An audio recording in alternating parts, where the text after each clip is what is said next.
This is a restricted area. What's going on YouTube? Cheatmaster55 here, aka Logan JYA on Twitch. If you haven't seen the stream yet, be sure to hit the first link in the description down below. We host free tournaments, giveaways, and a whole lot more. Be sure to give us a follow there. I am here with JPG, PASCAL, Kim, and CaptainJeff, who are going to go over their most recent free tournament winning deck profile. CaptainJeff went undefeated in our most recent GG for free tournament series, playing Trickstar Elidlich under the PPG ban list, which put Scarlet Sanguine to 1, as most of us know. But without further ado, I think we should just get rocking into this list. Please comment down below and leave a like and let me know what you guys think. So starting things off, we got the triple Ash Blossom, triple Drollin Lockbird for the combos with Reincarnation. Pretty staple. Triple Golden Lord, triple of the Candina, one of the Corabane, one of the Lilybell, and then double Licorice. So obviously we can see that the Trickstar engine is pretty big, but I did want to ask you guys, did you ever miss the second copy of Licorice? Do you wish you went bigger, or do you wish you went smaller? What is the thought process behind this particular monster lineup? I never missed the third copy of the Licorice. I never had more than one Licorice on board anyways. Just a Lilybell was a bit weird. I never needed her really, but she helped me to game my opponent once, so she was pretty decent. Yeah, the thought process behind it was like being able to normal summon Candina and then search Lilybell for two names on the board, so you only need one trap monster or one gold lord to go into BLS. And also you have a lot of burn in your deck, like you have Gustav Max, you have Licorice, Candina, etc. And Lilybell's just there to close up games.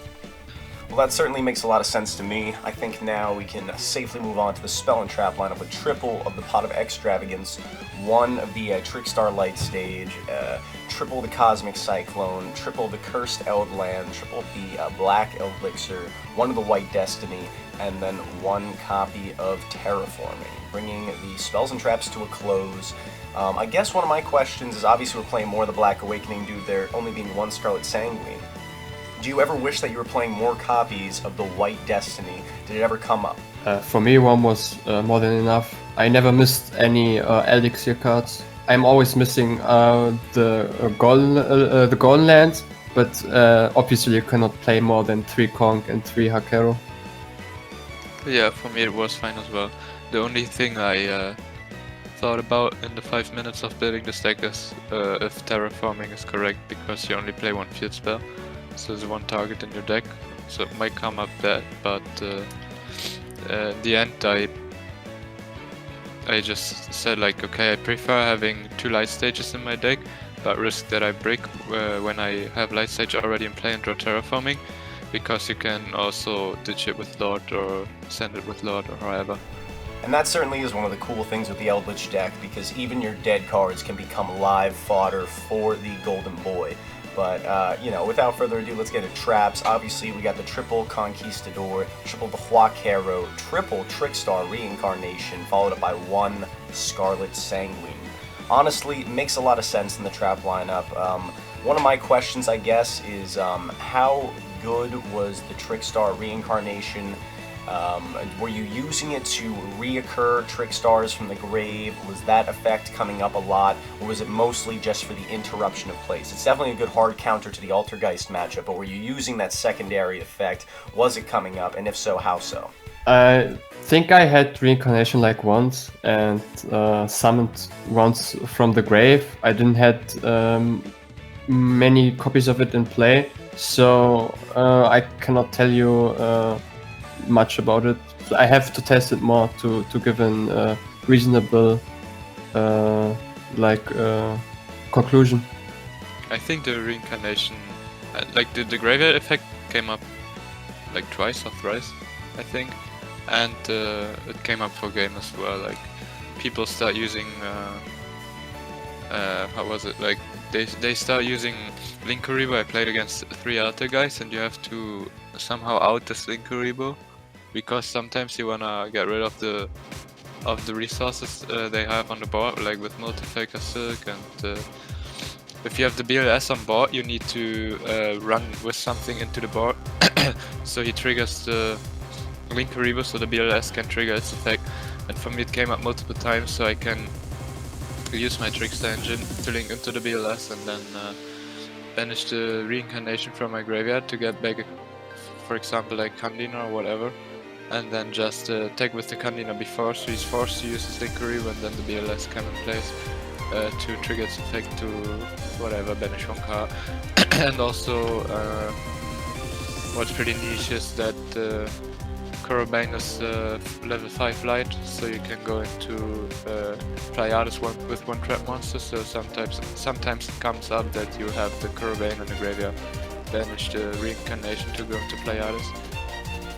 So as we wrap up the main deck here, I kind of have to ask the obligatory question. I see we're rocking at 41 cards. Is there any particular card that you think you could cut to get it down to 40? If so, what would it be?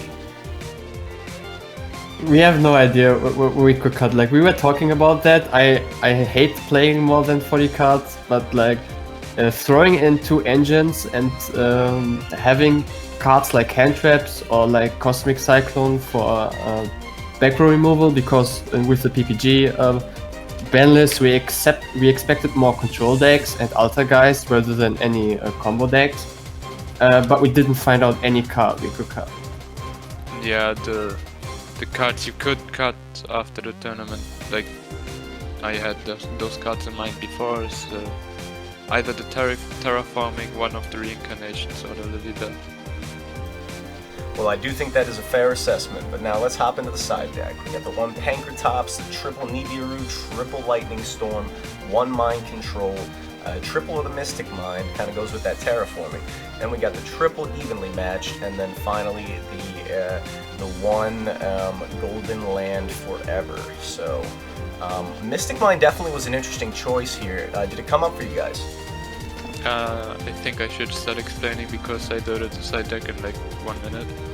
I was like, first of all, I'm a player that always plays 3 offs in the side deck if possible, because I disagree with playing 2 cards in the side deck. There are only some minor exceptions like Gamma Driver and so on, or cards at 1, so you have to play them as a one-off, but if I play a card in the side deck I want to see it. So I usually play 3 offs. So first of all, I wanted to play Nibiru because I was a little bit afraid of any combo decks I'm not aware of. And also I expected Solomon Grey to be a thing, but no one played it, so Nibiru didn't came in place. The Lightning Storm was there for the rogue matchups, especially for control. And as we saw, there were many control decks, so Lightning Storm came in place. Mystic Mind was also for combo decks I'm not aware of, especially because I expected if there's any combo deck up, probably they only build up like 1 or 2 negations. I don't expect them to have a board that Mystic Mind doesn't come in place, so I decided to play Mystic Mind.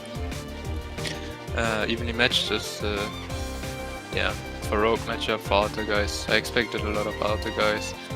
Also, always, even if I won the first round against, if I lost the first round against altar guys, I always let them go first for an evenly matched Lightning Storm. They couldn't do that much.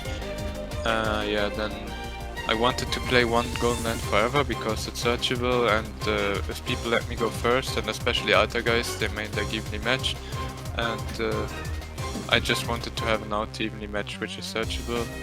And Mind Control, Pankratops, just decent one-offs you can play, because I have 2 spots left, and if I have like 2 spots left or 1 spot left, I always want to fill it with one-offs, like limited cards, because I don't want to play 2 off in my deck, which is not limited or semi-limited. Yeah, and that makes a lot of sense to me, honestly. No surprises there. The Golden Land Forever, very important in the Altergeist matchup. Stop that evenly match, which is a total blowout card against the Eldlich deck.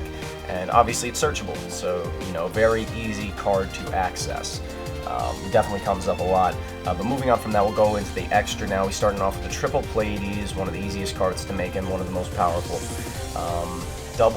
Triple of the Gustav Max, double of the Libe, double of the Wind-Up Zenmayo for the back row, triple of the BLS Link, honestly one of the pseudo win cons in this build, and finally 2 of the Omduke for linking off those trap monsters. So I guess the Zenmaio was definitely an interesting choice. Pleiades, obviously, I think makes a whole lot of sense. But BLS was definitely one of the most utilized cards in your extra deck. Is there anything you want to explain from the extra deck? The BLS has to be a 3-off because the deck was more or less built to go into BLS lane. Gustav Max is mandatory to play at 3 because it's your best rank 10. Sometimes you want to get lore into the graveyard and well, you want to close up games with the 2k burn. Pleiades is your best rank 5, so you get the monsters into the graveyard, the trap monsters. Also easy access with Kurobane. Lever is kinda underwhelming. Actually, you don't need it most of the time. It only comes up rarely, so you can play it as a 2-off. Imduk is there to sometimes you just open with 1 trap monster, something like that, and somehow people don't run over it, so you can link into Lever. Also, if you have, for example, if you go for Nibiru, the token can be big, and you can summon the token into the zone. An Imduk would possibly point to, and then summon the Imduk into the correct zone, and then run over the token with Imduk, so you have no problems to get rid of the token. And also sometimes, for example, if you have like double Akero or double Conquistador in your graveyard, on your field, you can link one of them away for Imduk, and then you have already 2 different names. So you only need 1 more different name for the BLS link.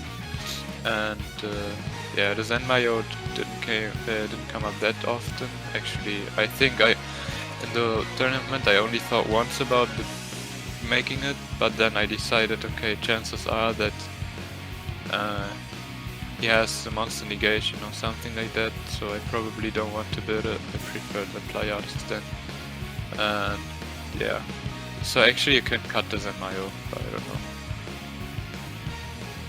Yeah, I mean, if you consider like how the PPG ban list switches the meta into more like rogue decks, for example, Sky Striker, Salamangreat, Altar Guys, these are the decks we were expecting most. Like they have a very hard time outing him because he's untargetable and indestructible, so they have to climb into a link that removes it without targeting, or that can just run over it. And with all the interruptions you have, yeah, they have a pretty hard time to like out him.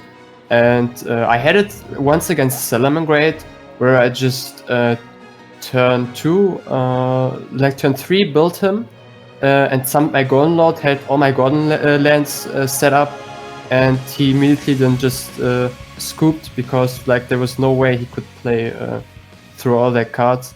So even if they managed to get rid of all your back row or out your Lord, which is also indestructible, like BLS is then the end boss that can't come over. Yeah, guys, absolutely. I think that BLS control game that you guys were playing was definitely helpful in sealing up the games. But yeah, as we wrap things up, I want to say a huge thank you to both PASCAL and CaptainJeff. You know, great participants, amazing players, and I really hope to see these guys coming through and tearing up the rest of the GG for free tournaments. You know, don't forget, guys, if you want to join up on those, be sure to hit the first link in the description, check out the stream, and we host them every week. So thank you so much, guys. Thank you. Yeah, thank us for having us here. Like, we appreciate the tournaments you're making. Like, we have a lot of fun playing them, and yeah, like I want to shout out my team Alibaba, and of course our friends Kian, Burak, and yeah, shout outs to Junk's Playground from me as well. And I'll give the word to Pascal. Yeah, shoutouts to Junk's Playground, my team supporting me all the time. Yeah, however, shoutouts to my friends. Well, yeah, guys, thank you so much again for doing this profile for me. I really appreciate it, and, you know, I really hope to see you guys in the next free tournament. Absolute amazing players, tearing up the scene, and hope to see more good quality decks coming from these guys going forward. Don't forget to hit us with a like and a subscribe. Go follow the stream and all that good stuff. Talk to you guys soon. Sheetmaster55 signing out.